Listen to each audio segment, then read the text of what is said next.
Today on Loganly Adventures, my husband Yuri and I fly to Palau, an island country in the Pacific Ocean that not many people seem to know or even have visited, but we're keen on discovering what it holds for us.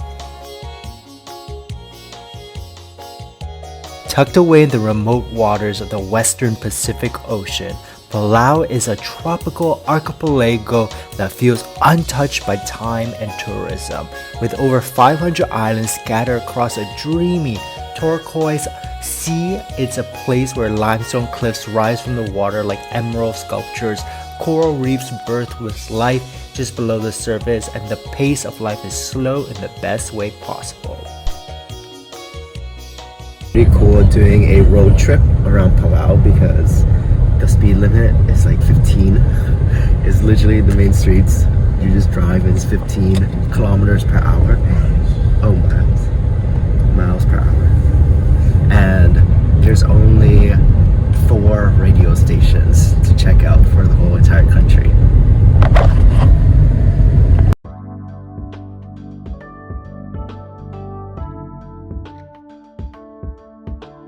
From the Japan-Palau Friendship Bridge to Kaigan Sho. Kaigan Sho is a Japanese World War II communication center. So it's really cool to see how tanks are still left here. This building just like very barren.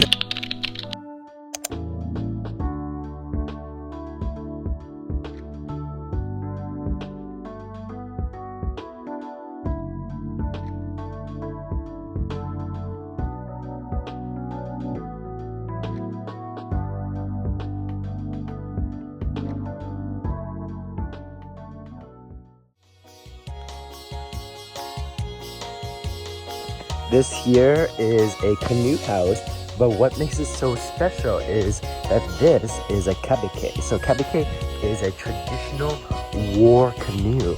So you can see the art on it. This is so beautiful, right?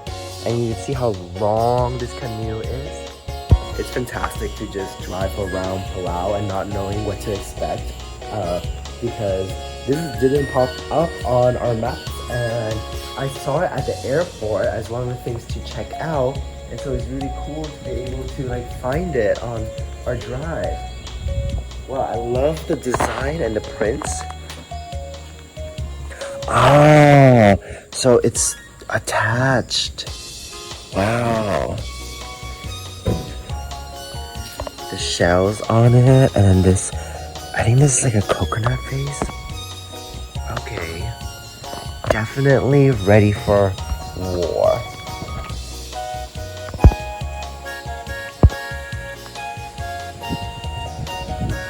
You can see the rocks islands from here at the end of this dock. And look how unique the shapes are for the islands.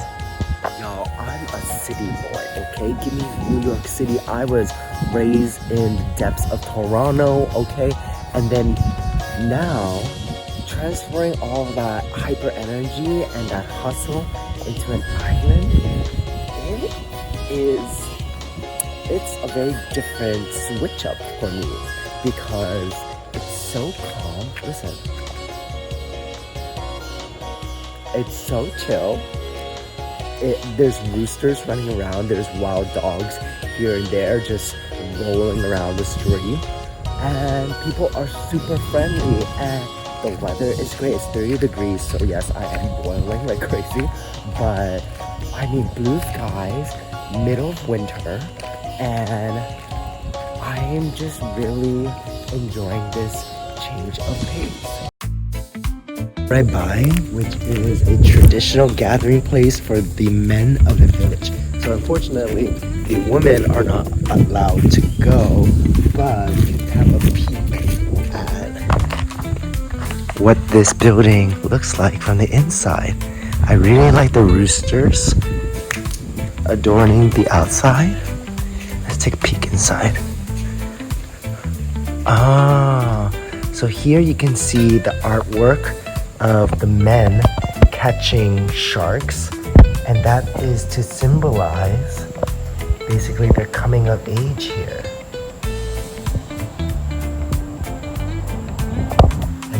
sharks all around.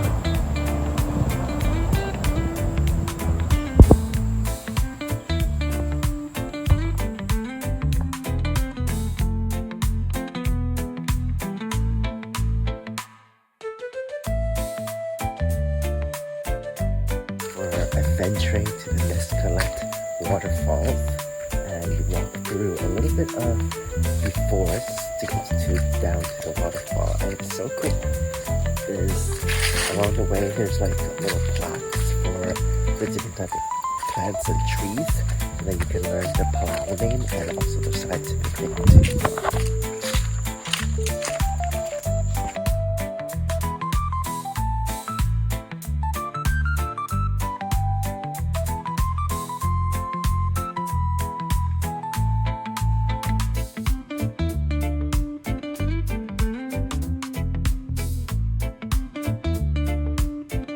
This is truly mesmerizing.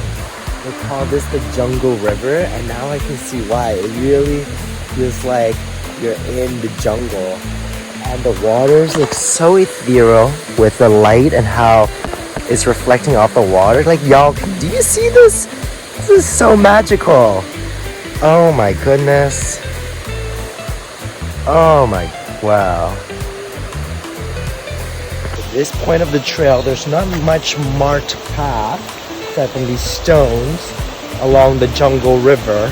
So I guess you just keep walking along the stone path to the waterfalls. I kind of hear it, but that's just like that part. Unless the waterfall is further down there.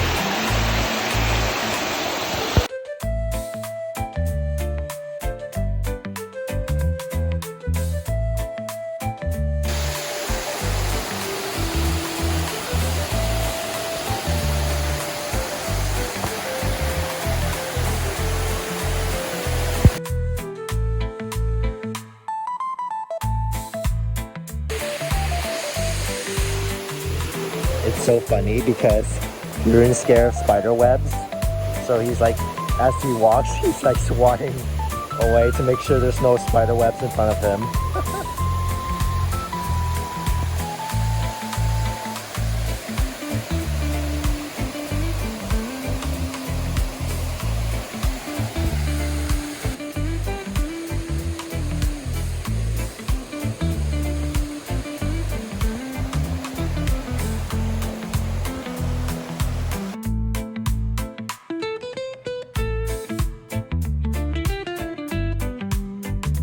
At the tip top or end, I think the tip top of the island in Palau, there's this whole supermarket or market.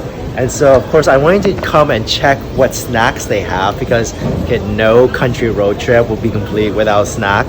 But everything is very Americanized. I don't know what I was expecting, but everything, like, look, this is like what I grew up with, like Jello. So I've never had pistachio Jello before.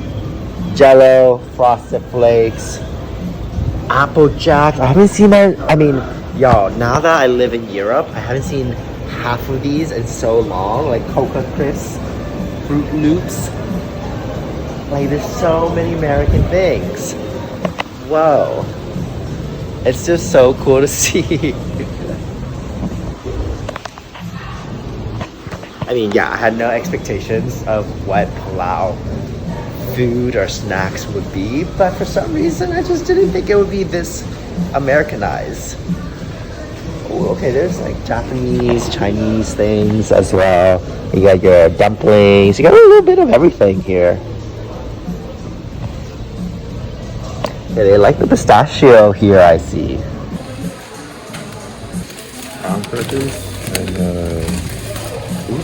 Ube.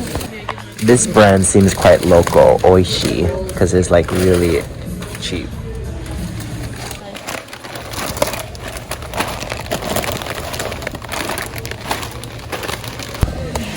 You like the membership? Okay. Get out. Soju for $8. This is American prices, y'all. USD for one bottle of soju. Which one? Jalapeno?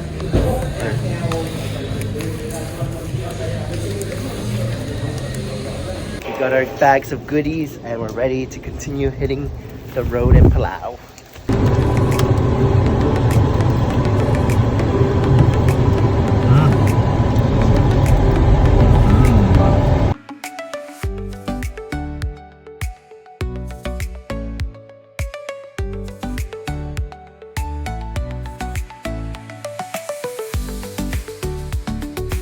This was not on any touristic guidebooks or anything that, you know, tourists should do, but I love architecture, as you know. So it's really cool to see this building. As we were driving, we're like, what's that? And it turns out that this is the national capital of Palau. So this is a federal government building, and then here is the judiciary building. And it's really cool to see this Western type of architecture here in the Pacific.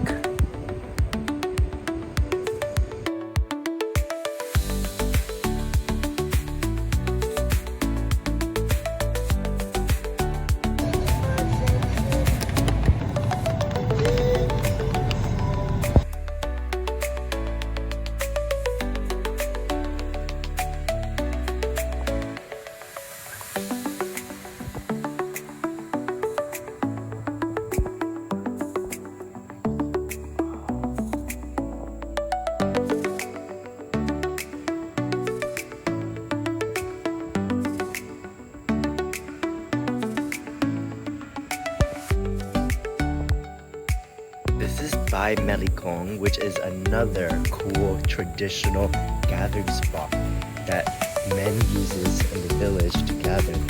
Well, and again, women are forbidden to enter or to use it. But cool thing is, so that image right there is of a birthing woman. So when men enter it, they'll remember and are reminded of where they're coming from. Always the mother. And then here you can see clear, right here, art that depicts the capturing of sharks right here, which is like a coming of age for many Palauans. And then here is what it looks like inside.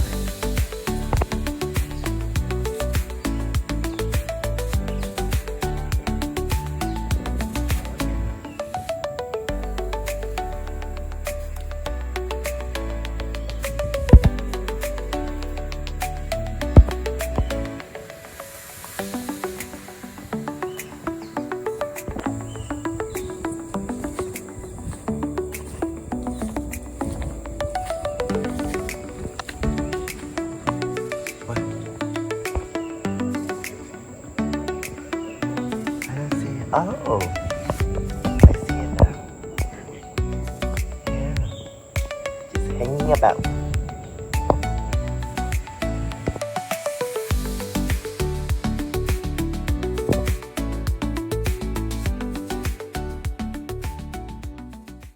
Not so far from the capital is the Korean War Memorial from World War II.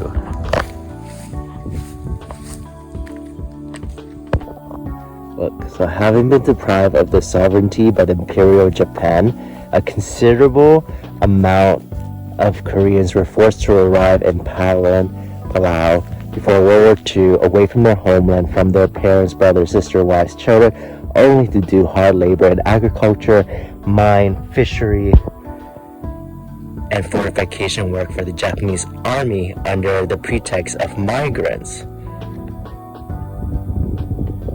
So when World War II broke out, however, all the Korean workers here were immediately requisitioned by the Japanese armed forces.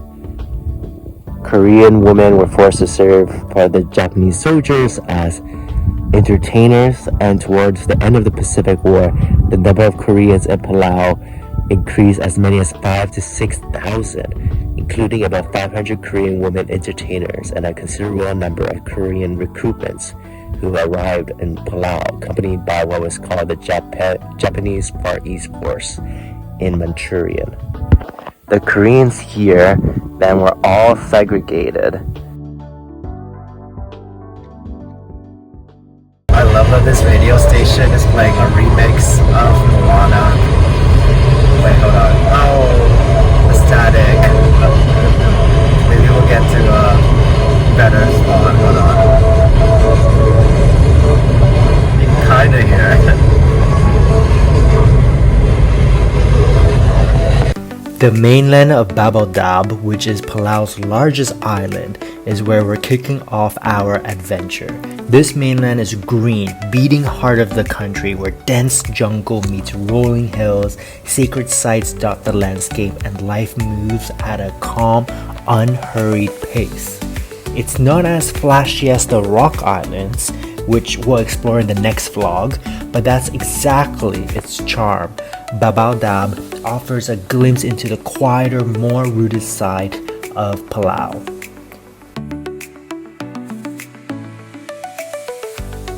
This is one of the beaches in Palau, and as you can see, it is so pristine. Like the water is so clear. Wow. And you can just look out into the horizon and see the different islands or the other side of the island. And the sand is so soft. Apparently you can walk quite far out from here all the way out there to where the waves are. Do you see where the waves are? Let's zoom in there. So that means that all this you can walk out to, all the way up to there where the waves are.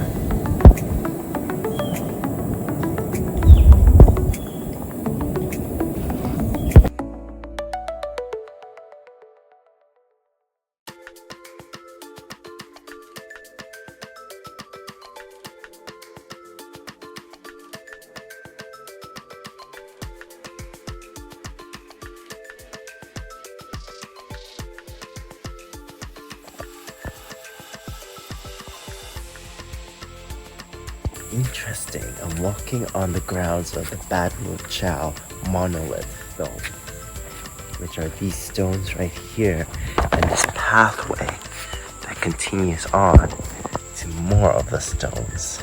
This open-air gallery of 52 basalt megaliths stand as a testament to Palau's rich cultural and spiritual heritage. Some of these monoliths are adorned with carved faces, adding to their mystique and significance. The exact purpose of these monoliths remain a subject of speculation. One prevailing theory suggests that they serve as pillars for a bai, a traditional Palauan men's meeting house, possibly the largest ever constructed back then. And according to legend, the gods themselves constructed this bai, which could house thousands of people at one time. The monoliths may represent the remains of this grand structure.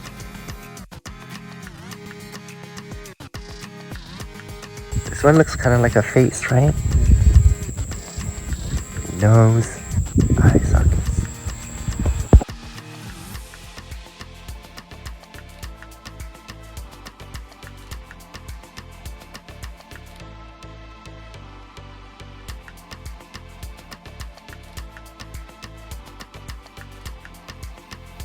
And we made it all the way to the northern part of the island. This is the tip. That's the end of the docks. And this is the end of where, or the start of where Palau begins. But the city is all the way, Koror is all the way down. So that's where we're gonna head down to.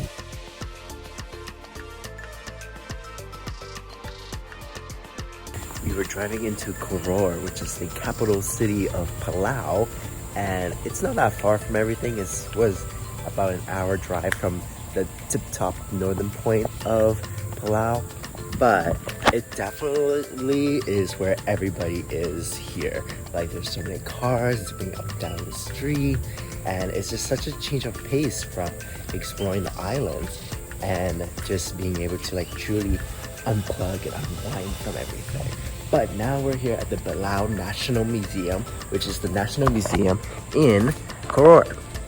Here you can see a model ship of the war canoe, very much smaller in size and less thematic than the ones that we saw earlier today. Same thing as well as this bayat.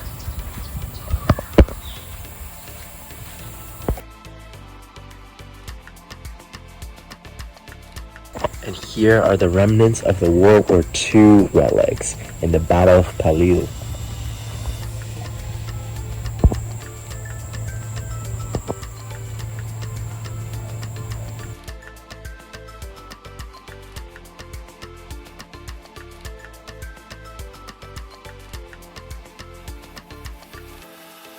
We got it! Y'all, this is so good for $5 for this large size bubble tea. Ooh.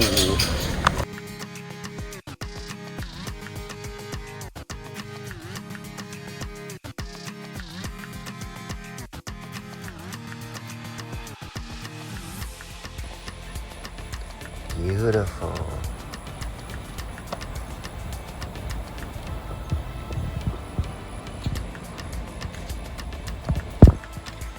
That it's dinner time in Palau. So let's go and grab some dinner.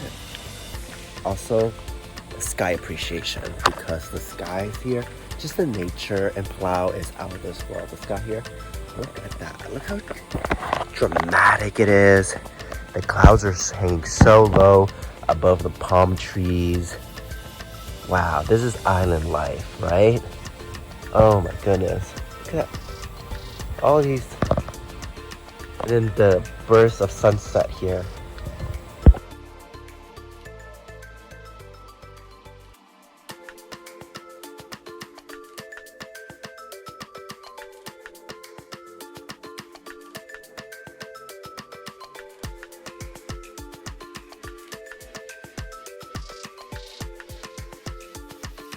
I mean, it wouldn't be island life if we didn't eat seafood, right? So this here is cold grilled mangus, which is huge.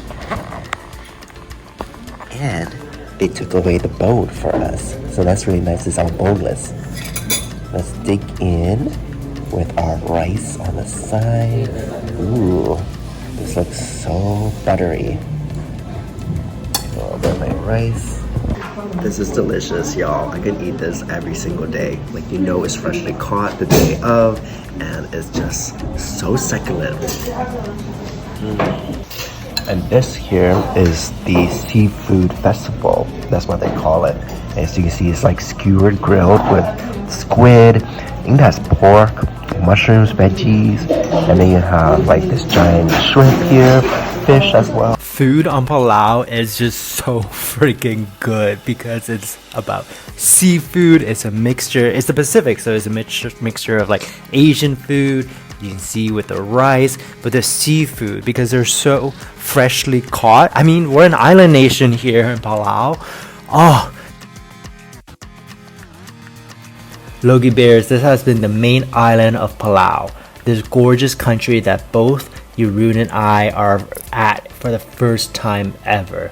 We're saving the best for next, which is the Rock Islands, a UNESCO World Heritage Site that is basically what makes Palau such a magical gem to explore. So give this video a like, leave a comment below, and subscribe if you haven't already, because in the next video we're taking you to the Rock Islands of Palau.